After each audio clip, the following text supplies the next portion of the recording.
নমস্কার বন্ধুরা, আজকে কৃষ্ণা হেসেল থেকে নতুন একটা ব্লগ করছি। আমি আজকে প্রথমে আমি একটু পায়েসটা বসাচ্ছি। আমার অনেক দিনের গুড় রয়ে গেছে, সময় পাইনি, তার জন্য আজকে আমি একটু পায়েস করছি। প্রথমে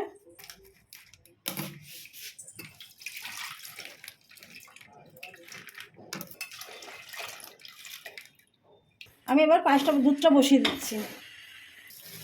আমি ওদিকে দুধটা বসিয়েছি। আমি কি কি মাছ এনেছি, আমি অল্প 50 গ্রাম আমি মাছের ডিম এনেছি। আর এদিকে আমি কাটা পোনা এনেছি।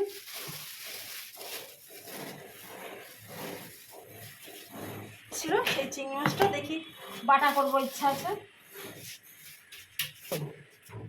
দেখুন আমি ডিমটা একটু এনেছি, ডিমটা আর এই মাছটা ঝোল হবে। বাদ বাকিটা আমি ওইদিকে গিয়ে দেখাচ্ছি। দুধটা ফুটে গেছে, আমি এবার চালটা দিয়ে দেবো। আমরা 1 কেজিতে 2 মুঠো চাল দিই। এবার আমি চালটা দিয়ে দিচ্ছি।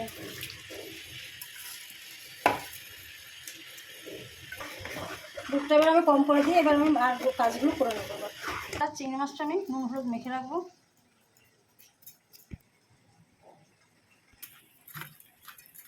আমি একটু নুন হলুদ মেখে রাখলাম। এবার আমি এগুলো সব ঢাকা দিয়ে এবার সবজি কাটতে যাবো। ঘাটগুলো আমি এর আগের জন্য দেখিয়েছিলাম, আমার এক ভাই এনে দিয়ে গেছে, ওর সঙ্গে খুব ভালো লেগেছে দেখে। এই জন্য আজকে আমি আবার ঘাটটাই করছি। আর এই লাল শাকটা করবো, আর আলু দিয়ে বেগুন দিয়ে মাছ করবো। এই তিনটেই আমি এবার প্রথমে ঘাটটা কেটে নিচ্ছি। কেটে নিয়ে তাহলে লাল শাকটা কাটবো। একটু টাইম লাগে, কারণ বেশি বেশি কাটতে হবে। চাল সেদ্ধ হয়নি, আর একটু হবে। বাদ বাকি সবজিটা আমি কেটে নিচ্ছি। আমার সব কাটা হয়ে গেছে, ধোয়াও হয়ে গেছে।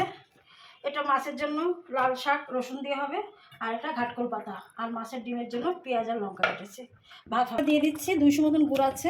বাদ বাকিটা আমি চিনি দেবো।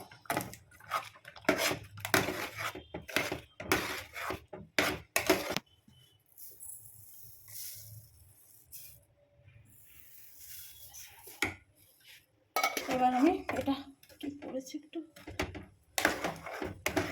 এবার এটা নামিয়ে আমি বাদ দিয়ে এইদিকে আমি ভাতটা বসিয়ে দিচ্ছি।